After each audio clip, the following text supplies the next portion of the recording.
Isang araw, maraming tao ang pumunta sa isang bahay. Gusto nilang makinig sa mga salita ni Jesus. Isang lalaking paralitiko at ang kanyang mga kaibigan ay narinig na dumating si Jesus sa kanilang bayan. Hoy mga kaibigan! Kayang-kaya ni Jesus pagalingin ang lahat ng sakit. Magtiwala lang tayo sa Kanya. Tara na, bilis! Ha? Ewan ko lang. Di ako masyadong sigurado. Ngunit sobrang daming tao sa loob ng bahay na iyon. Hindi sila makapasok. Ay nako! Ay, dapat pala nagpahanda tayo ng upuan. Hindi tayo susuko ngayon. Si Jesus lang ang makapagpapagaling sa kaibigan natin. Kailangan nating makapasok at makita si Jesus. Ha? Ewan ko lang. Hoy, mga kaibigan, paano kung ganito? Pumunta tayo sa bubong, gumawa tayo ng butas doon at ibaba natin ang kaibigan natin gamit ang lubid. Parang eksena sa isang action movie. Kaya't dinala nila ang kanilang may sakit na kaibigan sa bubong. Pagkatapos, nagsimula silang gumawa ng butas doon. Ha? Kailangan ba talaga? Di ako sigurado.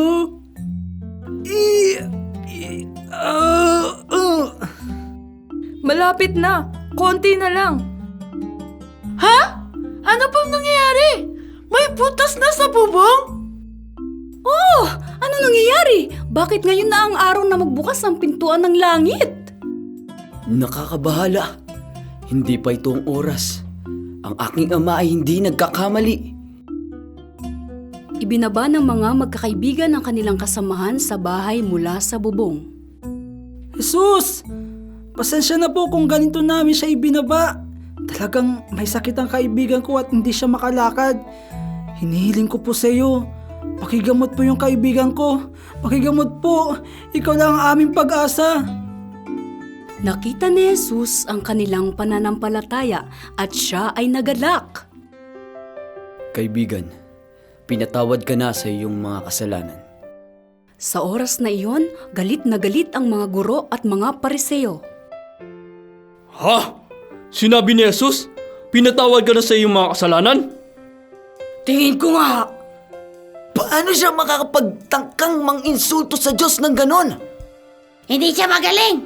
Diyos lamang ang makapagpapatawad ng mga kasalanan. Tingin ko nga, hindi siya magaling. Diyos lamang ang makapagpapatawad ng mga kasalanan. Alam na ni Jesus ang kanilang iniisip.